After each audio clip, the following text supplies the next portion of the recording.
Hello and welcome to another one of my videos. In today's video you're going to be in for a bit of a treat. There's a lot of silver on the table, a bit of gold. I'm still waiting on a couple of things to arrive, but that's okay. Let's kind of go through what there is. I think there's about 8 or 9 grand on the table that I'll be showing you. It would help if I could open the tube to show you what it is. I've got 4 tubes of these. Now, the gentleman I bought from, he's an old contact. He used to phone me up and ask advice a few times. I've never had a problem helping him in terms of advice. I've got time for most people as long as you don't take the biscuit with it. And he managed to land a massive score of silver. So I'm looking at it. He's a straight talker. So I said to him, I was like, what are you in them for? And he tells me, and I'm like, you got them very, very cheap. He had 2 batches of silver come in. This was on the second batch, so there's 100 ounces of the Cougar. Now he said to me they're probably worth 26. I don't disagree with that. 26 an ounce, I think you're doing pretty well. They are a collectible coin. 2012, wow, 10 years old. But I think 26 an ounce plus post is a very reasonable price for these. Obviously I haven't paid that. He definitely hasn't paid that because he's sold to me. And I'm getting it in, and I think of, when I buy, I think of buying in different ways that most people do. So I understand that I'm in the postage business. Gold and silver move postage. It's a very effective business model for me, and it's allowed me to kind of stay ahead of the curve, so to speak. The more I get into trade, the more postage I move. And I'm at the point where my supply of postage is cheap enough to justify making less money. Now I do have to pay VAT on these, which is a pain. I think these are a really nice coin. Yeah, I think these are alright. I don't think I've had the Cougar in before. I might have done. I've dealt with thousands and thousands of coins over my time. So yeah, there was 4 of them. It isn't short. One has been wedged in the tube when I was trying to take it out. I'll sort that out after the video, that's not a problem. So yeah, 4 of these. Now the first batch of coins that came in for him were these. He had hundreds of these. I got it to a price that I wanted. I don't think he minded. I said to him, I was like, look, I can't pay you what other people will, but I can pay you in bulk. Now I ended up doing a trade, so I got 148 of these in. I put these up at 25 an ounce. If they have to go lower, they have to go lower, but equally I'm not actually too sad if they don't sell.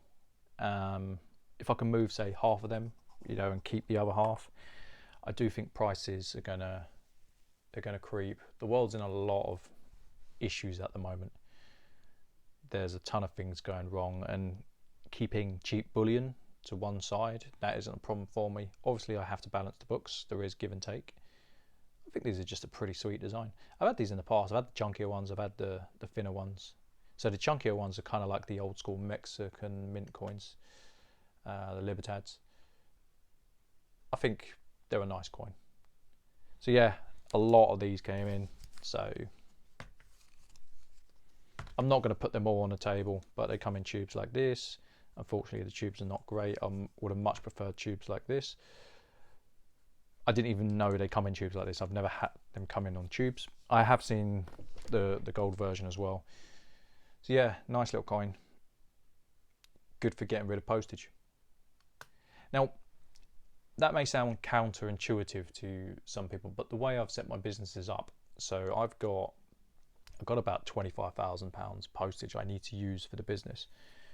I sell to the business via my sole trader business, so I make the margin both from when I sell to the business and I make the margin when I use the postage. It's an incredibly effective way of making money if you can continuously source the stock, that is, which in my case it isn't really a problem. I've been in this game a long time. I'm getting offered coins left, right and centre at the moment, which is good for me. I'm not overdoing it though. I'm kind of picking and choosing the stuff that I feel will work for me for obvious reasons. You guys know I haven't been 100% recently. Let's move that over. Now, in terms of the Cougars, there was something else he had that I really wanted. Really wanted these coins. These are 10-ounce hockey pucks. So I think there's 3 of these. I've sold one of these. I'm putting these up for 260. Now he said to me, he's like, they're probably worth 260, and I was like, yeah, I agree with that. But they were a longer move, so I paid him a bulk rate essentially. He was happy because he's now de-risked his position. I think that's good for him, good for me. So 2 of the 2011s. I've got a 2011 koala, and there's 3 of the 2013s. I believe I've sold one of these already. I think these will do well. So yeah, I've sold one for 260 posted. I think that is a very fair rate. If you go online, some of these coins are £300 online. As you know, what someone wants and what someone gets for it is another matter. But I will be listing these for 260. I'll probably intend to sell these and keep the 1 ounces. So I think to send this, it's going to cost me, what we're looking at, between £7.65 and £8.95. So I'm burning through, let's say, £9. In terms of how much postage I can move, so some months, a bad month for example, I'll move £500 worth of postage just by selling stuff. A good month, I think my best month I did 1600, 1700. You know what, I will check that because I have it on record. I track it each month. That way I know what I need to get in. 1587 I used in postage in 1 month. So that's typically a good month. My months won't be like that moving forward, again, for obvious reasons. But if I can, say, hit 750 a month, £800 a month in postage moved, I'm happy with that.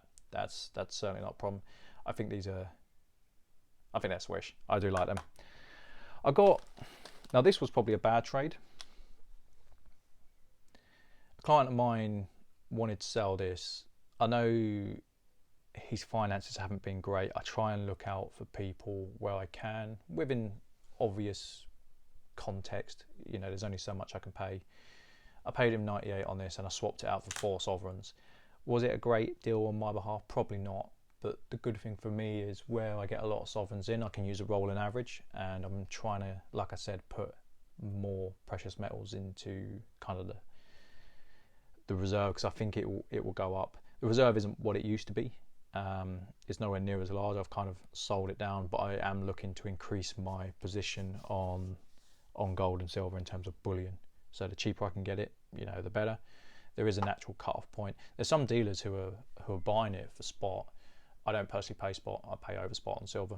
On gold, I pay between 98 to spot on, depending on what it is.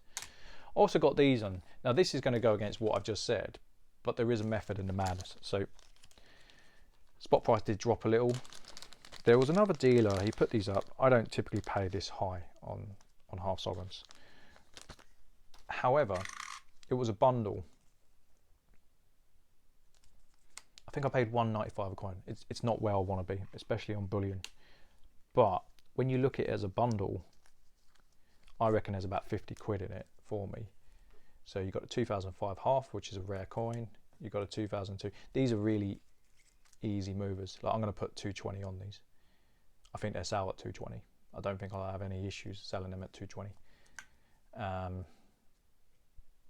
So then I just need to kind of get my money back on these, which, you know, if I lose 5 quid, okay, you know, that is what it is.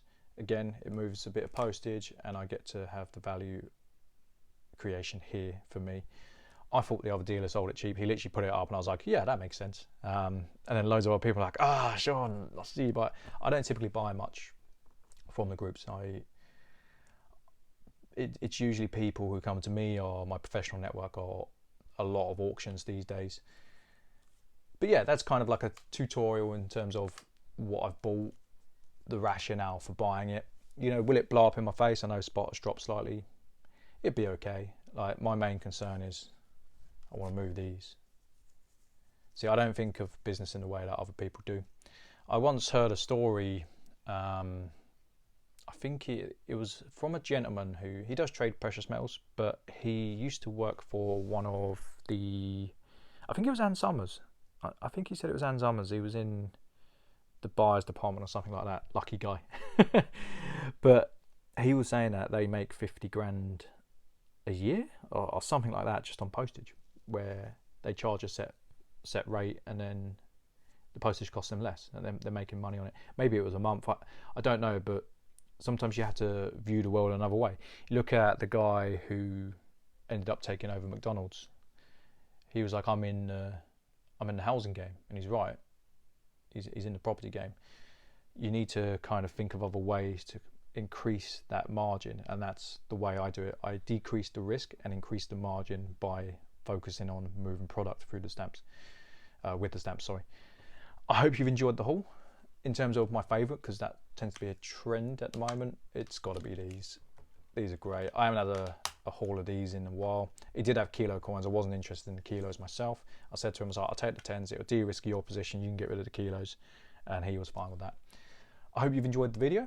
If anyone wants to buy, just send me an email. That's not a problem. It's not a selling channel, but I get so many people message me these days that if you want to do that, that's perfectly fine. I will see you on the next one. Take care, guys. Bye.